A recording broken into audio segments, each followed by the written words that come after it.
Dulu saya diminta untuk jadi calon gubernur, saya bilang no. Oh, pernah diminta jadi calon gubernur? Ya kan Pak Pramono buka gitu kan. Oh, oke.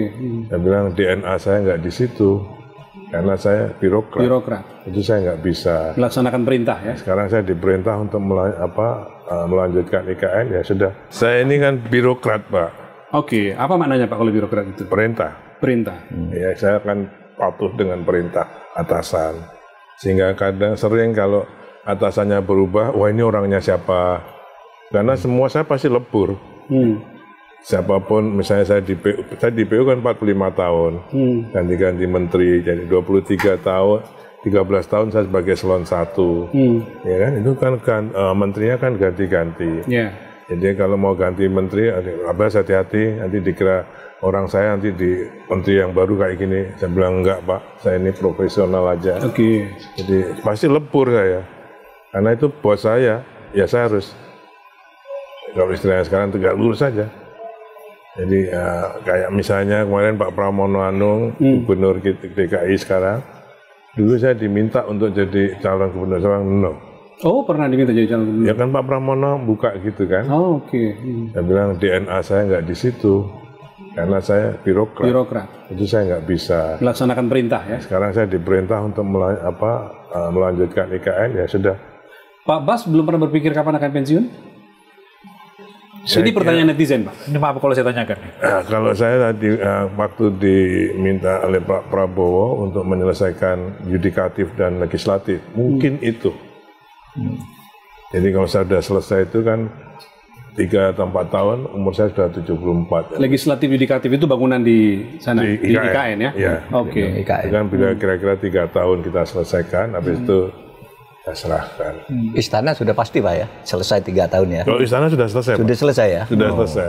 Tinggal legislatif, MK, MA, KY, BPK, KY. BPK, terus ini DPR, MPR, DPD selesai dengan huniannya.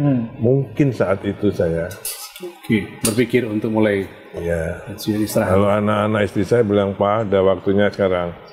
Saya bilang no, ini kalau dapat rampungkan dulu perintah amanah ini. Oke. Akhirnya mereka bisa nerima itu. Saya juga pengennya nanti kalau habis pensiun saya ngajar. Cuman satu aja. Satu pelajaran. Apa Pak? Yang saya sebutkan itu geohidrologi, sesuai dengan kebiasaan saya. Untuk supaya nggak ada kan yang namanya kiai itu pikun. Iya. Karena terus baca dan ngomong. Ya. Nah, saya pengen ngajar satu aja supaya terus berpikir. Istri beliau itu Ibu Mahfud, kalau pergi bareng dengan Oase pasti gandengannya sama istri saya. Maju. Oh, dibilang adiknya, itu usaha adiknya. Masing-masing istri juga besti juga berarti ya? Ya istri dekat karena sekali. sama jiwanya gitu. Sampai ke anak-anak saya yang cewek-cewek itu yang nggak ada yang namanya mau wanita karier itu nggak ada. Mungkin terlalu yang flexing gitu. Kodok gitu. Kodok Bapak. Tapi itu keluarga saya begitu. Saya bersyukur punya anak yang nggak ada membuat masalah dari sekolah, kerja sampai sekarang. Ya begini nih, kami nih, atau nggak tahu apa namanya otentik itu. Kalau saya Mas, saya kan anak keempat dari 8, anak tentara, pamen saya. Pak Mahfud anak keempat dari 7 bersaudara, Pak Bas 4 dari 8. Seorang pamen kan. Cita-cita saya cuma sekolah ke luar negeri. Jadi sebenarnya kalau begitu saya sekolah di Colorado itu sudah tercapai cita-cita. Iya. Jadi, master dan doktor lagi Pak ya? Iya, jadi kalau jadi pejabat itu sudah bonus saja. Sudah bonus ya?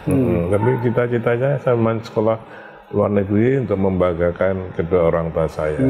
Gitu. Tapi apa tips Pak buat generasi muda nih? Kita bicara tips nih, atau inspirasi lah Pak. Pak Bas itu kan dalam 10 tahun menyelesaikan banyak sekali mega proyek infrastruktur yang berbiaya mahal sekali, tapi lalu tidak terjebak atau tidak tergoda untuk masuk dalam pusaran korupsi. Apa Pak tipsnya? Bekerja di tengah kemewahan, di tengah banyak godaan, tapi lalu tidak sampai ke sana. Ya, saya kira itu juga ada ajaran ayah saya sebagai pejabat dulu. Jadi kalau dari sebagai seorang pejabat itu pasti godaannya banyak. Dan tugasnya para penyedia jasa itu menggoda. Kalau nggak kena kita ya istri kita nggak masuk anak kita. Anak. Nah, itu satu, itu yang harus kita harus sadari. Makanya kalau saya cerita harus begini itu untuk magri saya sendiri. Nanti kalau saya magri saya nggak gini ternyata saya berbuat kan pasti orang misui. Sialan ternyata sama aja gitu. Saya hanya magrin saya sendiri. Namun ke dalam kami buat sistemnya, terutama di PUPR. Kementerian PUPR ini atau sekarang Kementerian PU itu hanya kementerian yang tugasnya hanya membelanjakan uang negara, nggak nyari uang. Spending saja. Spending aja. Nah, di situ kita bikin sistemnya. Kalau misalnya contoh secara perpres itu penetapan pemenang lelang itu hanya dari Satker kepada Menteri. Dirjen semua nggak ada perannya di situ. Di situ nggak ada. Wah, bahaya buat saya. Saya bikin sistem, saya pelajari betul, saya bikin sistem. Organisasinya saya terapkan, kita desain betul, hanya satu yang melakukan lelang, kemudian dari Satker harus ke balai ke direktur ke dirjen. Jadi ke saya itu harus ada paraf 3 eselon 1. Nah, kalau dari itu saya udah nggak lihat lagi siapa pemenangnya. Jadi saya udah nggak ikut-ikutan lagi untuk pengadaan barang. Jadi memang berlapis ya dibikin ya? Iya, insya Allah. Dan itu lagi untuk penetapan keputusan apapun tidak pernah saya bilateral antara dirjen sama saya sendiri. Pasti harus ada institusi lain di luar PU yang ikut. Misalnya kejaksaan, kemudian BPKP, itu harus tahu, Bareskrim bahkan. Mereka harus ikut merekomendasi, baru saya mau. Ini tips penting nih buat itu namanya, ini buat teman-teman, saya kira namanya corruption risk assessment. Namanya kayak gitu, tapi hanya simple, jangan memutuskan sendiri. Ikutkan institusi lain untuk ikut memutuskan. Insya Allah kita akan. Corruption risk assessment, CRA ya berarti ya? Iya, itu dari KPK saya KPK itu ya? dapat. Pak Mahfud, apa tips Pak? Ya, supaya itu tadi selalu terjaga dan tidak melakukan korupsi. Ya itu, selalu menjaga, karena selalu yakin kalau dalam agama itu ada dalil begini, fanduru kafakana akibah, lihatlah akibat dari setiap jalan hidup itu. Kalau kamu berbuat gini, ini akibatnya. Kalau ini akibatnya. Itu ada di dalam sejarah.